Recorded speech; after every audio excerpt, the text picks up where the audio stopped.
Malipayong dayong kilom-kilom Subo, Kabisayan ug Mindanao. Kumusta man mo karong hapuna? Uwan mi diri sa Bukirang Barangay sa Kasili sa Konsolasyon, pipila ka minutos ang nilabay. Bundak tong uwana, kusog-kusog ang uwan pero wa sad siya makalahutay og dugay. Nito ang nanang higayuna, nipakita ng adlaw mo nang nilili naming sibi diri sa kasaban nga bahin sa among Pinoy-anan aron makakita ni sa kilom-kilom karong taud-taud. Ang atong sugilanon karong hapuna naguluhan og kamigin. Nakaduaw og kamigin wa pa si CB sa among kinabuhi. Batanon pa Miss Iris og si Atty. Aina og among mga higala. Pero akong gi-verify unsa ming tuiga dito sa kamigin. Naglibog ko kay ang akong pag-upload sa Google Photos mao man akong basihanan sa mga tuig galos amin nangadto. Ang among mga literato sa kamigin na-upload na ko sa Google Photos 2010, September 2010. Pero nakita na ko sa mga post ni Iris sa Facebook, February 2009. Pero kay nung ko, dito mi og Holy Week. So dili itong Pebrero, isab to Setyembre. So posible kini mo mga pictures, dugay kay na mong na-upload, kay di pa man tateke sa una. So possibly earlier than 2009, 2010. Kining among pagduaw sa kamigin. But nevertheless, mga batanon pa kayo mga dagway dito sa kamigin. Pero kahinomno pa ko sa mga detalye sa among biyahe sa kamigin. Ug may akong i-istorya ninyo, if you don't mind, karong hapon, ng atong sugilanon nga gitaytulan na to si og kamigin. Sus kanino to si makabaliktad kamigin. Naw niya kuyo nakasib kay haskang ninduta ining kamigin na suruyan. Ako mahinumduman na nakaybi og barko padung sa kamigin kay dako man among grupo mura og usa, duha, tulo, upat ni kapamilya nga dito kami sa Iris mo ay mga bata mo ay ni duaw dito sa kamigin. Unya gi-organisar to nilang Iris ni Atty. Aina, ni Bambi. Kuyog namo si Dr. Tito Calderon. Dili pa siya politiko. Niya dong doktor pa gid na siya. In fact nihangyo na siya siyang pamilya nga di siya paapilon sa politika kay gusto siyang mo-concentrate sa iyang medical profession. But of course, namatay ang iyang amahan, napugos siya o karon siya na mayor sa lungsod sa Sambuan sa habagatang Subo. Ano may makita ni Dr. Tito Calderon karon bago. Pero gagmay pa kay mga bata ni Dr. Calderon pag adto namo sa kamigin. Sa kaimig barko diha sa pantalan sa Mandaue, dili sa Cebu City. Ang among barko nga gisakyan gikan o mga hapon man dito. Dayon ng gabi o niya wow ka oras man ang biyahe. So murag kadlawon naman tayo ni abot o wala ko kay nomdom sa may orasan ng abot dito sa kamigin. Pero uneventful ang among biyahe, hapsay, way kakulian ang among biyahe na abot mga tuog kamigin. O niya gi-arrange na daan nilang Atty. Aina ang among accommodation. So dito nami sa usa sa mga beach resorts. Wala ko kahinomlong ko ng Paras Beach Resort ba kay dugay na ba kayo ni?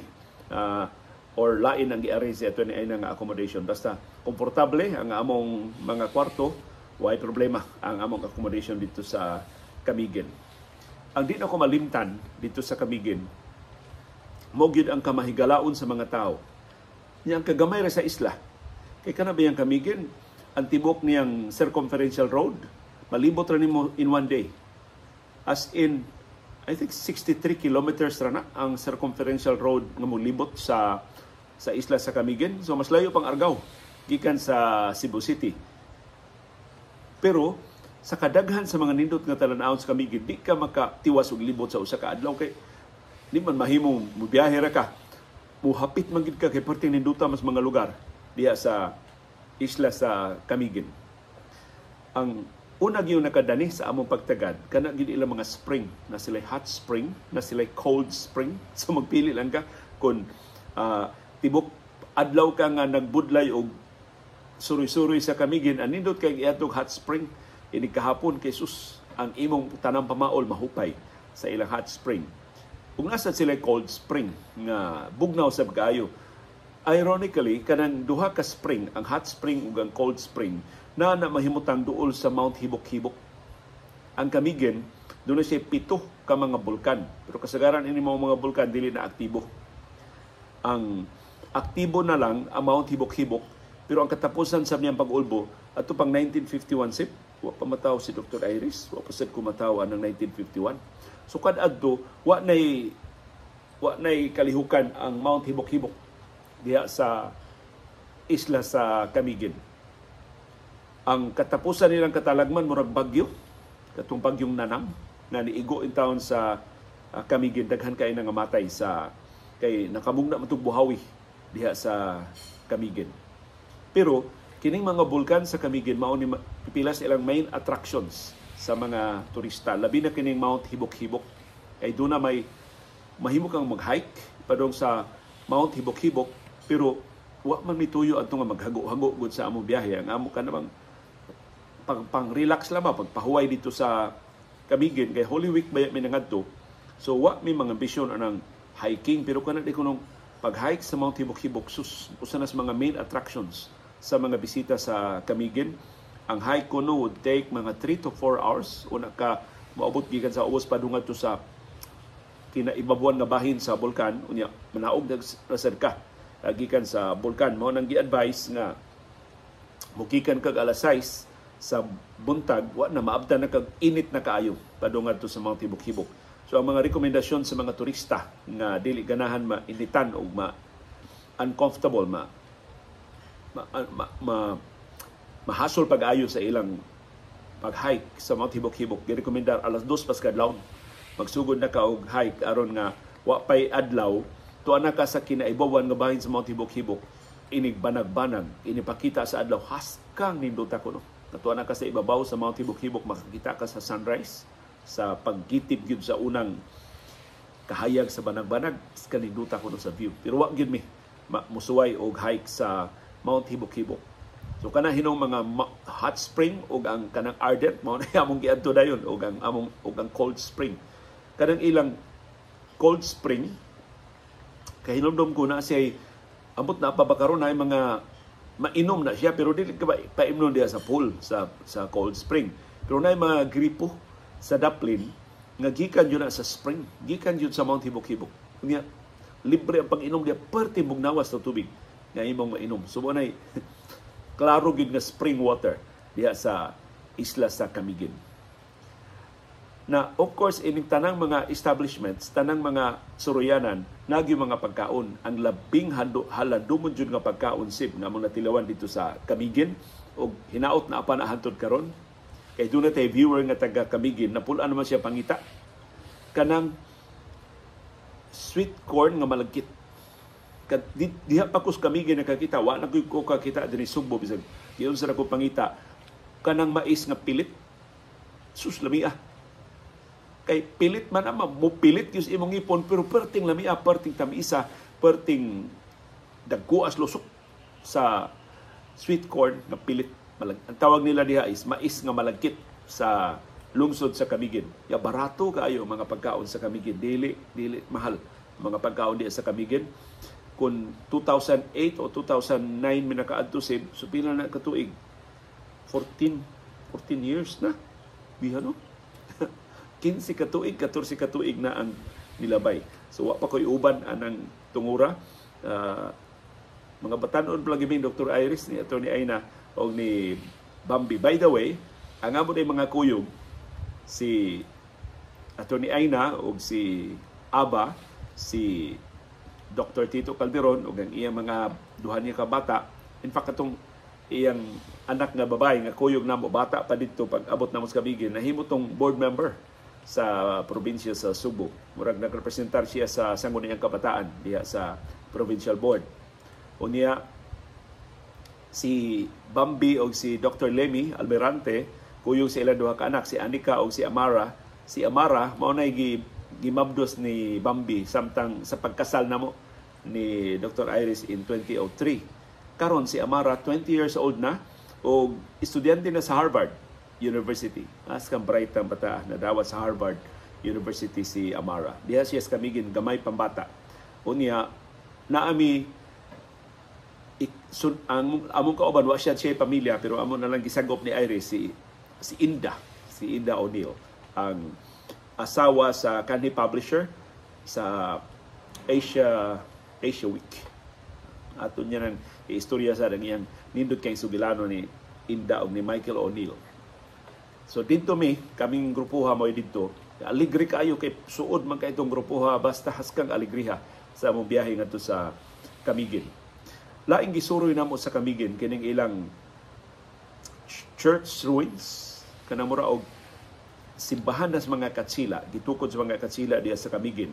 Pero sa pag-ulbo sa Mount Volcan na guba ng maong simbahan, pero wa matumpang ang higanting bungbong sa simbahan. Magbuntaog pa hantud ning higayuna ang bungbong sa simbahan nga baga kaayo nga taas kaayo nga paril sa palibot sa simbahan nga karon gi libutan sad og higanting nga mga punuan sa kahoy. Parte nakuha sa mga punuan sa kahoy ang Spanish church ruins diha sa Camiguin. Nya nakaanap niya diha kay duol ra magayo. Manakay lamig tricycle si Dr. Tito Calderon nagdag iyang sakyanan, so convenient kayo paglibot-libot sa isla. Nya barato kayo apliti diha sa Camiguin. I don't know karon hinaot wa musaka ang ilang presyo ug ang ilang mga plitihan aron nga dili mahasol ang lokal ug langyaw nga mga turista. Niya diha sa church ruins sustaghan kay mga baligya sa ilang mga produkto bitaw sa Camiguin, kanang ilang mga kwintas, ilang mga kao. Ganahan kay kang mupalit ako, palitin ko sa akong daghan kay ko Camiguin shirts. Hantod karon maigo pa nako ang akong Camiguin shirts. Ako pang isulob kay mao man toy akong sabot namong Iris nga kada lugar among atuan di ko magdaog sinina kay aron makapalit jud og sinina dito sa mga lugar nga mga atuan. Pero si Iris kausa na atlan nga niadto mig lugar niya nagbagyo okay na palit nga sinina siya tan-awa ra ka. Asa makapalit og sinina. So kad adto magbawon ako og sinina para pila ka adlaw pero magpalit gyud gyapon ko og t-shirt na magdasangan sa lugar nga among atuan. So daghan kay kog Bohol shirts, daghan kay kog Siargao shirts, daghan kay kog Batanes shirts, daghan kay kog Camiguin shirts. Kaya ako pagtuo makatampo ko sa lokal nga ekonomiya kung ato ko mamalit dito. Di ko magbaon og mga sinina or mga pagkaon. So nindot kay nang among kasinatian diya sa Camiguin, daghan kay mga produkto nila. Unya na sila mga produkto nga kana bitaw gikas mga manubo. Kaya kasaysayan diha sa Camiguin, ang unag yung nagpuyo dis Camiguin, ang mga manubo sa Surigao del Norte. Mo'y unang ni abot diha sa Camiguin. In fact, kanang ilang sinultihan diha sa Camiguin nga Camiguin, muna sinultihan ko no sa mga katong tribo sa manubo na niabot diha sa Camiguin. Ug hangtod karon na preserbar kanang sinultihan sa Camiguin. Gamay ra kay liga sa atong Binisaya, pero lahi gyud ang ilang sinultihan diha sa Camiguin sa mga katiguangan nila. Kaya mga batanon karon Bisaya naman kaayo. May naman kaayo musunod sa ato mga pinulungan nga Binisaya. Pero may nang ipreserbar ang pinulungan nga Camiguin diha sa Camiguin. By the way, kanaday ko nung Camiguin, gikan na sa punuan sa kahoy nga Kamagong. Unya nahimong Camiguin diha sa primero ko no sa mga katsila gikas Kamagong gihimo nilang Camiging. Imo ko sa mga katsila taka lazad. Unsa ray kadto ko mga katsila unsa niyo paglitok pareha ba ni Antonio Pigafetta. Unsa ang paglitok ira sang spelling base sa imong pronunciation. So maybe ilan na dunggan ang Kamagong nahimong Camiging. Unya later on gi-drop sa mga katsila ang G. So Camigin na lang. Kaya di man na normal sa mga Spanish words nga dunay letter G sa tumoy. So gikan sa Kamagong nahimong Camiging, karon nahimo na lang Camigin ang isla sa Camiguin.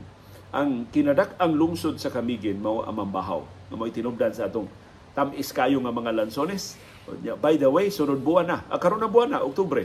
Third week of October, kasagaran ang Lanzones Festival diha sa Mambahaw sa Camiguin. So kung wa pa kasukan maka tilaw og Camiguin o correction sa Lanzones diha sa Camiguin, anindot kayo makasuroy ka dito karong buwana kay daghan na kayong Lanzones dito sa Camiguin, maapil ka sa ilang Lanzones Festival. Ang recommended time sa pagbiyahe ngadto sa Camiguin kanang way bagyo between April and I think August may i-recommendar gyud nga kay way bagyo kunya dili kayo kusog ang uwan dito sa Camiguin. Pero kana sang buwan na, parte daghan ang turista. Madungan man ka sa mga turista.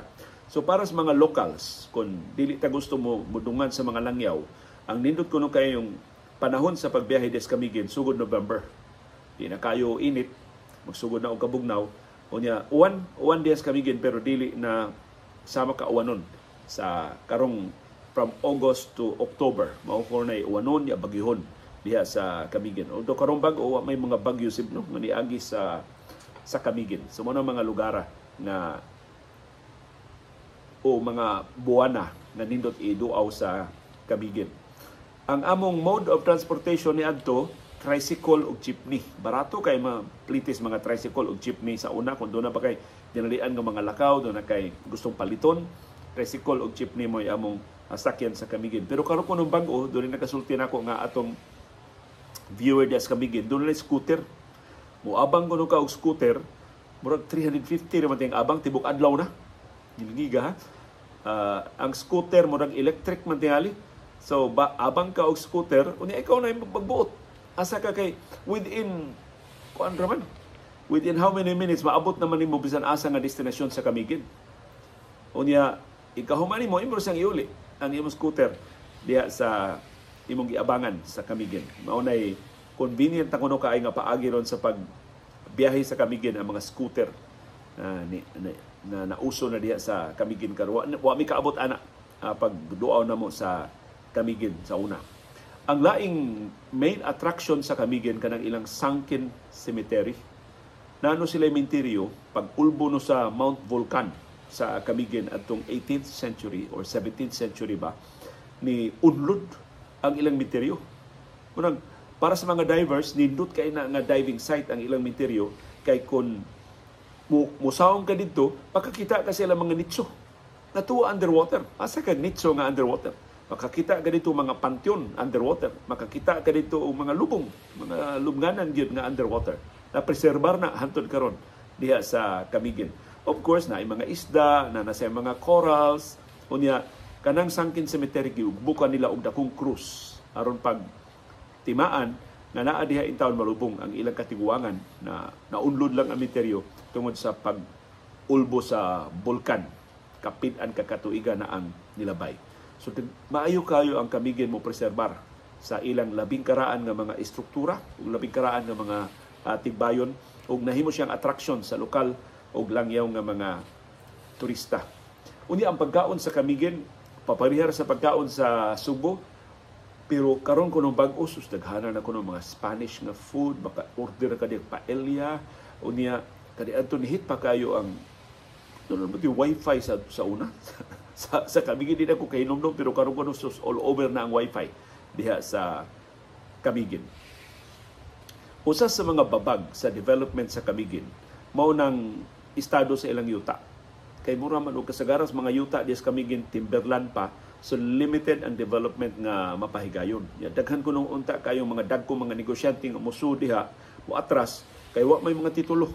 Di man ka tituluhan ang yuta tungod sa status nga timberland na kasagaran sa isla.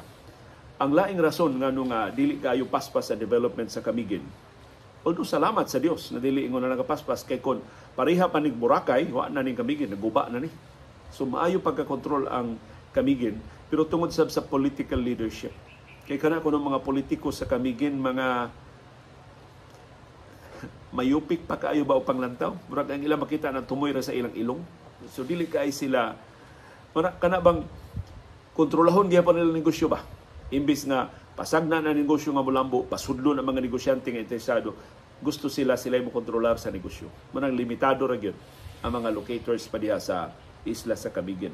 Yung mga tanan mo kinsay mga politiko diya sa Camiguin, di ko kahisgot ninyo ugngan, pero ang quality sa mga politicians. Karon lang bag-o, ato na ng balita, usas ang ilang kongresista atol sa pagtuki matitos budget last year sa nagkalilain nga mga ahensya. Usa sa nanalipod sa budget mao si Secretary Renato Solidum sa Department of Science and Technology. Ya kini si Solidum kanhitag dumaan naman sa Philippine Institute of Volcanology and Seismology of PHIVOLCS. Maayo ni siyang siyentipiko. So siya gipangutana sa kongresista sa Camiguin.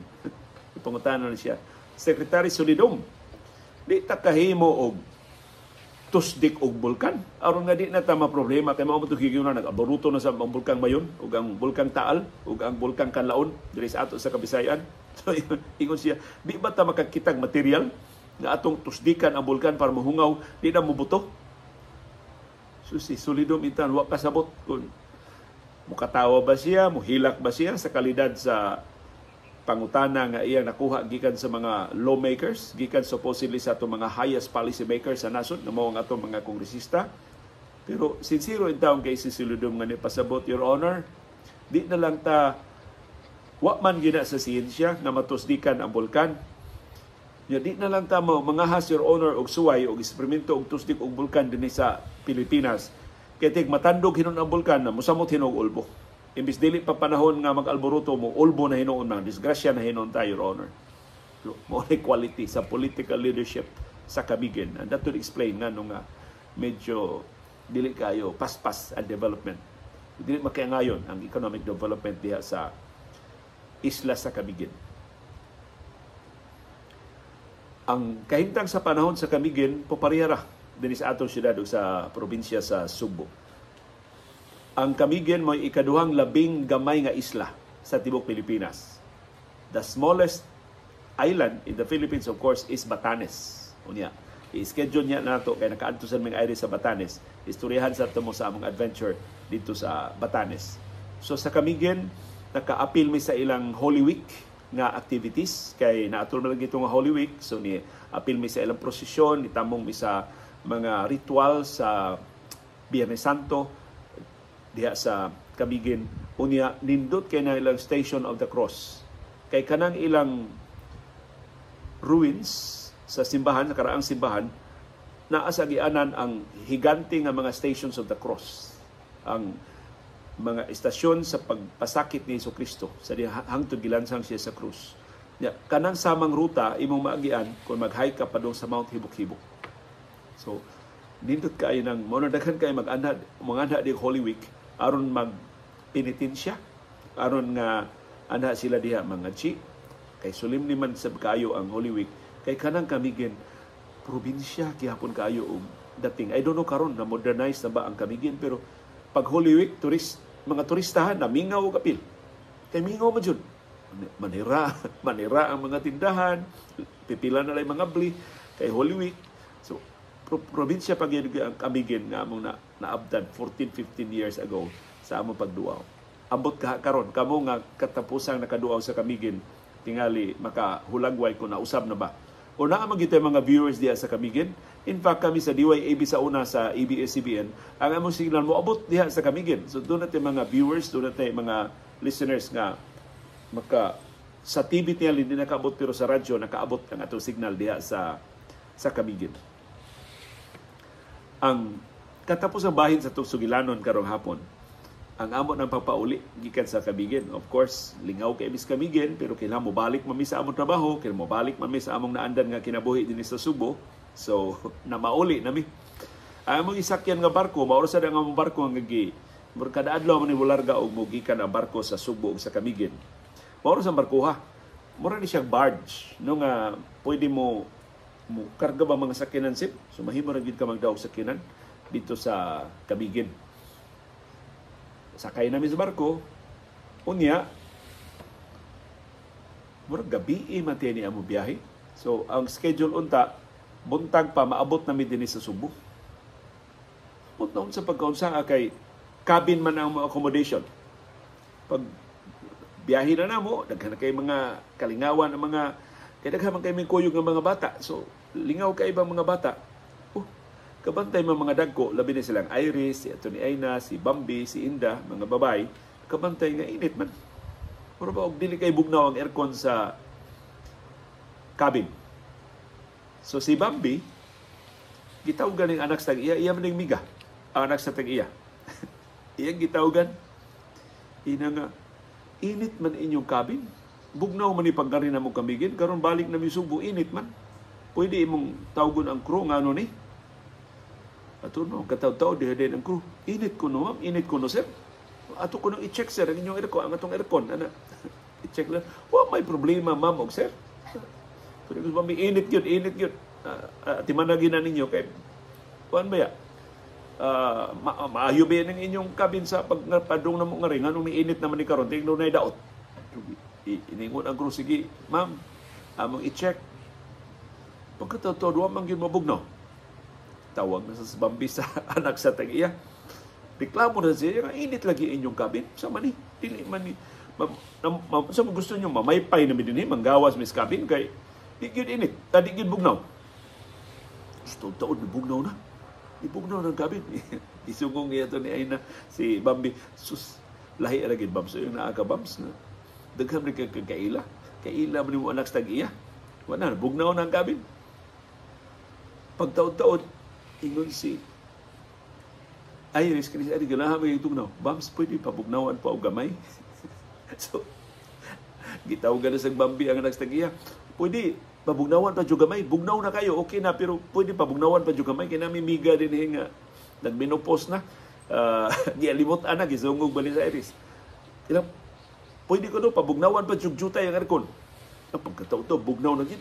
Sobraan na yung kabugnaw ba, pero wala na. Palalim yung reklamo.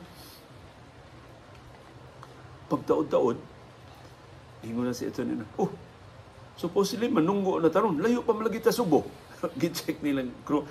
Pay, unsa man ni bay siya, nihinay lang tag kadiyot ma'am, pero balik na ta sa atong kikusgon. Abot na tag Subo ani. Abot sa itong oras sa among schedule sa Subo. Nga mo abot mi. Basta, nabuntag na lang, napamis dagat.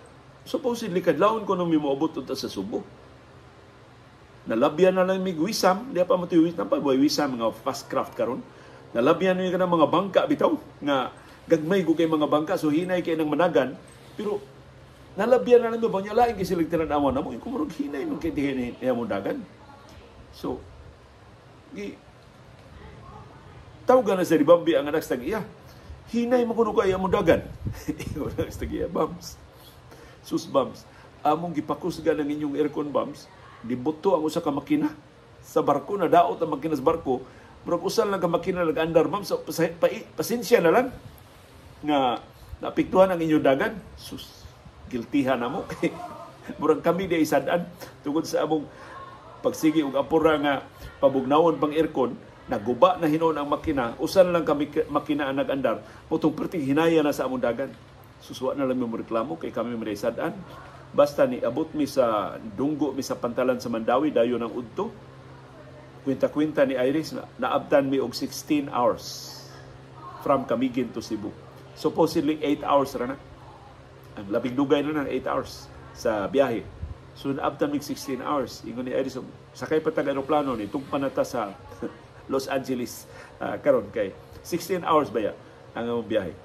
Sumoto ang among biyahe sa Camiguin nga bisan atong bati nga ending nga natanggong bis barko sud sa 16 oras, pero amo man sa itong sa kay amo manggi hangyo ang anak sa tag-iya, hinauto siya makasabi siya mga ginikanan nga pabugnawon ng aircon, so naguba na hinon ang ilang makina. Manghinaot mi ang accommodation sa mga barko gikan upadong sa Subo sa Camiguin ni improve na karon. Hindi na madaot ang makina kon pabugnawon ng aircon sa mga cabins. Pero ako nahibaw-an, daghan kay kang mga masakyan nga mga barko gikan og padung sa Camiguin, gawas sa Subo, nay sakyanan sa Hagna, sa Bohol, gikan sa Cagayan de Oro, kay ang Camiguin kaniadto part man sa Northern Mindanao. Ang hantud karon part siya sa Northern Mindanao, ambot kun sakop pagyapon siya sa Misamis Oriental ang Camiguin, pero within ra na siya sa fast craft, pas kaisip nakaabot kuno og usa ka oras ng mga fast craft diha sa gikan o padung Cagayan de Oro ug Camiguin o uban nga mga destinasyon diha sa Northern Mindanao. Nadaghan pa kay mga destinasyon sa Camiguin nga wa na mo maistorya, kay wa man na mo maduaw. Napadihay Isla sa Mantigue, napadihay uban pa nga mga bulkan nga wa na mo maduaw, do na pay uban pa nga mga nindot kay mga talanawon sa Camiguin. Nakalimtan din ako na lang isumpay ang among adventure sa White Island. Kay usas na mga main attractions sa Camiguin kanang ilang White Island nga haskang ang bus ba inig tunog ni musbas mura kang nagtunog og kutson kanang pino kaayo niya perti humuka malubong ang imong tiil ba inig inigtunob nimo sa ilang bus kanang ilang pura ra ni sandbar ang ilang White Island. Magsakay ka og pump boat gikan sa Mambahaw sa Camiguin unya upliti lang kag 40-50 pesos matiyali. Kung daghan mo may mo pakyawon ninyo ang usa ka pump boat dunay kapasidad nga up to 6. Bayad lang mo 150 200 pesos. Barato jud kayo ang mga pliti diha sa White Island. So dito na Miss White Island, enjoy na mi. Langoy-langoy na mo dito. Sus, nag-unos bitaw na. Nikalit lang unos. Unya, ang mga turista, dinaganay na pa doon sa ilang mga bangka. Kaya ang imo bangka nga mohatod nimo, maoram sa mukuha nimo. Kaya nga, para pa ka dito bangka. So, magsabot na ka ng bangka, nga mudani mo balik. So, dinaganay na sila sa ilang mga bangka. Kami, diha man na mo bangka. Huwag kayo maglangay, huwag kayo mahadlok ba kayo? Hindi rin bitaw ta. Pero kana di ko nung unos diya, di ako kumpiyansaan. Kaya kuyaw kayo mo, dako ang baod. San Barabaya? Huwag biya kayo laing kapasalipdan dito sa White Island. Buto mga turista nang lakaw na. Kami, abot namin sa mga barko, nanakay namin. Ang mga turista ni abot naman sa main island kami, napamays dagat. Nangunta na sa Saturnina, naunsa man tabay. Ingon ang operator sa bangka, nadaot na ma'am, nadaot itong makina ma'am. Naghinay na kayo itong dagan, sus, paita. So, dugay na sa kami naabot dito sa Dublin, pero dili man kayo dagko ang bawod, why nahitabo na mo, unya, nahingpit na gyapon ang among kalipay, among katagbaw dito sa Camiguin. Pero nindot kay nang ilang White Island diha sa Camiguin. Diha ang bus nga ang Boracay pino man kay ang bus pero bantok. Diha ang ilang bus mura kutsyon. Malubong imong tiil. Iniglakaw nimo diha sa bus hinaut dili na maguba, hinaut mapreserbar ang nindot kay kinayahan diha sa Camiguin. Ang lain din ako makalimtan nga talagsaong bahin silang kinaiyahan sa Camiguin kanang ilang mga bakhaw. Kaya for the first time, nakakita ko bakhaw nga murang mga punuan sa kahoy. Kaya kasagaran na mga makita na ito din subok kinirma mga pagatpat. Kinirma nga gagmay kayong punuas bakhaw ba. So dito ang ilang punuas bakhaw. Perti nagkuha. Karab, lapas tao, lapas bay ang ginakon sa bakhaw.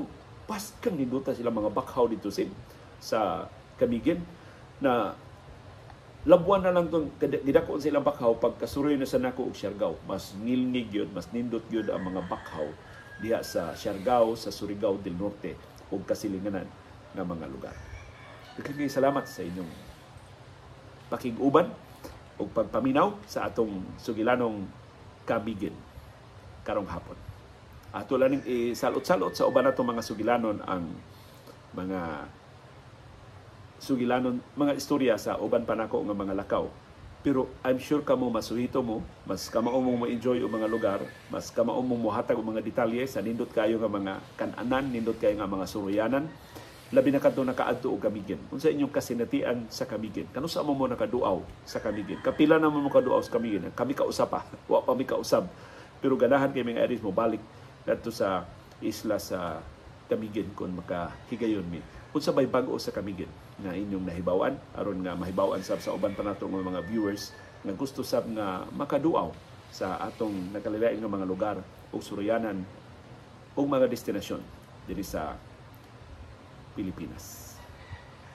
Ug daghang salamat sa inyong pagsunod ug sa inyong pag-agwanta, pagpaabot aron pagpaminaw sa atong panahom dayong kilong-kilong. Uban ni CB o ni Dr. Iris diri sa Bukirang Barangay sa Kasili sa Konsolasyon kini si Leo Lastimosa. Magpasalamat sa inyong pagtanaw o pagpaminaw. Malipayong panihapon kanatong tanan.